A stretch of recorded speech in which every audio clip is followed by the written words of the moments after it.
कंकाल का रहस्य। चौरा गांव के खेतों में इन दिनों खुदाई का काम चल रहा था। असल में इसी गांव से होकर एक अच्छी सड़क गुजरनी थी, इसलिए यहाँ खुदाई शुरू की गई थी। अचानक एक दिन खुदाई करने वाली मशीन से कुछ टकराता है। बाद में जब खोजबीन की जाती है तो वहां से 2 कंकाल मिलते हैं। पुलिस गांव के लोगों से पूछताछ शुरू करती है। आप लोगों को क्या लगता है ये किसके कंकाल हो सकते हैं? अरे साहब, हमें क्या पता ये किसके कंकाल है, आप ही लोग पता लगाइए। हम लोग तो बहुत ज्यादा डरे हुए हैं। हाँ, हमारी फॉरेंसिक टीम अभी आ रही है। ये बताओ कि इस गांव के रहने वाला कोई जोड़ा गायब तो नहीं ना? क्योंकि शुरुआती जांच में तो ये बात सामने आ रही है कि एक कंकाल किसी पुरुष का है तो एक किसी महिला का। साहब, हमें तो बहुत डर लग रहा है। ऐसे कंकाल मिलने का मतलब गांव के आसपास ही किसी की हत्या हुई है या फिर किसी को जलाकर मार डाला गया है। हाँ साहब, हम अपने परिवार को लेकर बहुत ही ज्यादा परेशान हैं। देखिए, आप लोगों की परेशानी हम समझ सकते हैं, लेकिन आप लोगों को पुलिस का सहयोग करना होगा, क्योंकि आपके सहयोग के बगैर हम ये पता नहीं लगा सकते हैं कि आखिर ये किसके कंकाल है और इनकी हत्या किसने की। ठीक है साहब, गांव के लोग आपका पूरा सहयोग करेंगे। हाँ साहब, पूरा सहयोग करेंगे। तो फिर ठीक है, हम अपनी जांच शुरू कर देते हैं। कुछ दिन बाद जांच रिपोर्ट आ जाती है। पता चलता है कि ये कंकाल करीब 20 साल पुराने हैं, यानी 20 साल पहले किसी जोड़े की हत्या कर शव को यहाँ पर दबा दिया गया था। इंस्पेक्टर राघव, ये बताओ कि 20 साल पहले की मर्डर मिस्ट्री क्या आप सुलझ सकती है? हाँ सर, क्यों नहीं। लेकिन अब सबूत और गवाह काफी मिट गए होंगे। मुश्किल तो होगी, लेकिन शायद किसी परिवार को इंसाफ मिल सके। इंस्पेक्टर राघव, आप बिल्कुल सही कह रहे हैं। किसी परिवार को तो इंसाफ मिलेगा ही, और किसी को उसके किए की सजा भी मिलेगी। जी सर, मैंने तो जांच शुरू भी कर दी है। 20 साल पहले इस गांव के 2 जोड़े अचानक कहीं गायब हो गए थे। मैंने दोनों ही परिवारों के बाकी के सदस्यों से बातचीत शुरू की तो उन्होंने बताया कि उनके बच्चे शहर गए थे, लेकिन आज तक वापस नहीं लौटे हैं। लेकिन ये दोनों शव किस परिवार के सदस्यों के हैं, ये कैसे पता चल सकेगा? सर, मैंने डीएनए टेस्ट करवा लिया है। आज शाम तक इसकी रिपोर्ट भी आ जाएगी। अच्छा, ठीक है।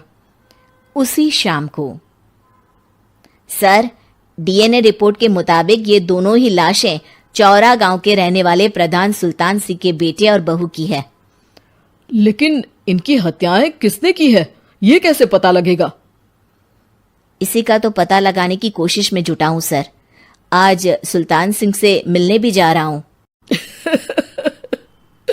मेरा बेटा और बहू तो मेरे लिए सिर्फ यादों में ही रह गए थे। हमें उनकी लाशें तक नहीं मिल सकी थी। आज 20 साल बाद उनके कंकाल मिले हैं। मैं अब किसके लिए जीऊं?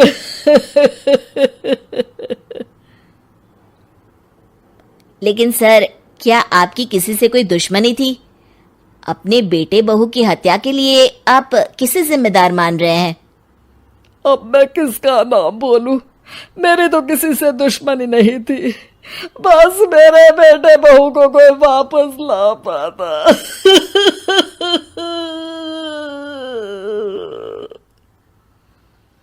इसके बाद सुल्तान सिंह फूट फूट कर रोना शुरू कर देते हैं। सर, अब आप इनका अंतिम संस्कार करवा सकते हैं। कम से कम इनका शरीर ना सही, इनका कंकाल तो आपको मिला है। लेकिन हाँ, अगर आपको कुछ भी याद आए तो जरूर बताइएगा। मेरी तो बेटा अब उम्र हो गई है, लेकिन मेरे बेटे और बहू के हत्यारों का जरूर पता लगाइएगा, क्योंकि जब तक हत्यारे पकड़े नहीं जाएंगे मेरा मन नहीं मानेगा। सर, हमारी पूरी कोशिश रहेगी हत्यारे को पकड़ने की। लेकिन एक बात बताइए, उस वक्त आपको किस पर शक गया था?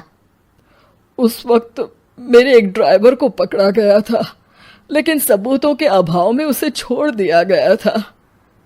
अच्छा, और ड्राइवर पर कैसे शक हुआ था? क्योंकि उस दिन ड्राइवर छुट्टी पर था। उस समय लेकिन लाश क्यों नहीं मिल सकी थी? उस वक्त पुलिस ने बहुत कोशिश की थी, लेकिन दोनों की डेड बॉडी नहीं मिल सकी थी। ठीक है, हमारी तफ्तीश चल रही है, मैं फिर आऊंगा। इसके बाद इंस्पेक्टर वहां से चला जाता है और सुल्तान सिंह अपने बेटे और बहू की याद में खो जाते हैं।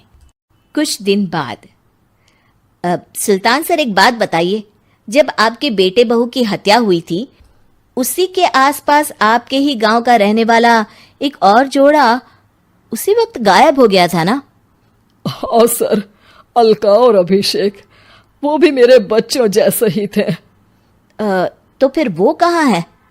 उनका भी आज तक पता नहीं चल सका, लेकिन बताते हैं कि कुछ साल पहले अभिषेक को गांव के ही किसी आदमी ने मुंबई में देखा था, लेकिन फिर वो गायब हो गया। यानी अभिषेक और अलका की हत्या नहीं हुई थी, बल्कि उन्होंने किसी वजह से खुद ही गांव छोड़ दिया था। हाँ, हो सकता है, क्योंकि अभिषेक मेरे बेटे संतोष का अच्छा दोस्त था और उसका मेरे घर भी आना जाना लगा रहता था। हो सकता है कि उसने मेरे बेटे और बहू के बारे में सुन लिया हो और ये गांव छोड़ दिया हो सकता है। उनके परिवार का कोई अब नहीं रहता क्या इस गांव में? अब तो कोई नहीं रहता। एक चाचा थे, लेकिन उन्होंने भी अपना पुश्तैनी मकान बेच दिया है। वो भी अब कहीं शहर में ही बस गए हैं। ओह, अभिषेक और अलका के बारे में भी पता लगाना होगा। हो सकता है कि वही इस हत्या के बारे में कुछ बता सके। हो तो सकता है, लेकिन वो बेचारे तो खुद ही वक्त के मारे थे, वो क्या बताएंगे। फिर भी सर, जब केस दोबारा खुला है तो जांच तो करनी ही पड़ेगी, और इस बार तो लाशें भी बरामद हुई है। कुछ दिन तक लगातार तफ्तीश चलती रही।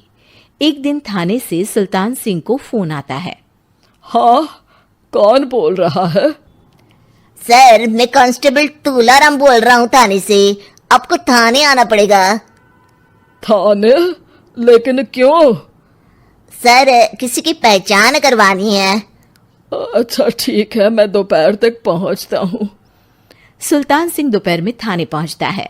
कई पुलिस के अधिकारी वहां मौजूद रहते हैं। सर, आपके बेटे की हत्या का रहस्य आज शायद सुलझ जाए। अच्छा इंस्पेक्टर राघव, पर वो कैसे? सर, उस आदमी को देखिए, क्या वही अभिषेक है? सुल्तान सिंह की आंखों में हैरानी से आंसू आ जाते हैं। हाँ सर, यही अभिषेक है। ये आपको कहाँ से मिला? सिर्फ अभिषेक ही नहीं, बल्कि इसकी पत्नी अलका भी इसके साथ है। मैडम, जरा अभिषेक की पत्नी को लाइए। जैसे ही अलका को पेश किया जाता है, सुल्तान सिंह जमीन पर गिर जाते हैं। सुल्तान सर, क्या हुआ आपको? आप अलका को देखकर गिर क्यों गए? सुल्तान सिंह सर पकड़कर बैठ जाते हैं। ये अलका नहीं, बल्कि ये तो मेरी बहू रितु है। पूरा थाना एक दूसरे का मुंह देखने लगता है। क्या? इसके बाद हर किसी को दो कंकाल और हत्या का रहस्य समझ में आ गया। अभिषेक और रितु ने मिलकर संतोष और अलका की हत्या की थी और लाश को जमीन के नीचे दबा दिया था। आज 20 साल बाद इस हत्या का रहस्य खुल सका था कि अवैध प्रेम संबंध में 2 मासूमों की जान गई थी। दोस्तों, हमें उम्मीद है कि आपको हमारी ये कहानी पसंद आई होगी। कृपया हमारे चैनल को सब्सक्राइब करें और सभी अपडेट्स के लिए बेल आइकन जरूर दबाएं। और हाँ, वीडियो लाइक और शेयर करना मत भूलिएगा। Bye bye.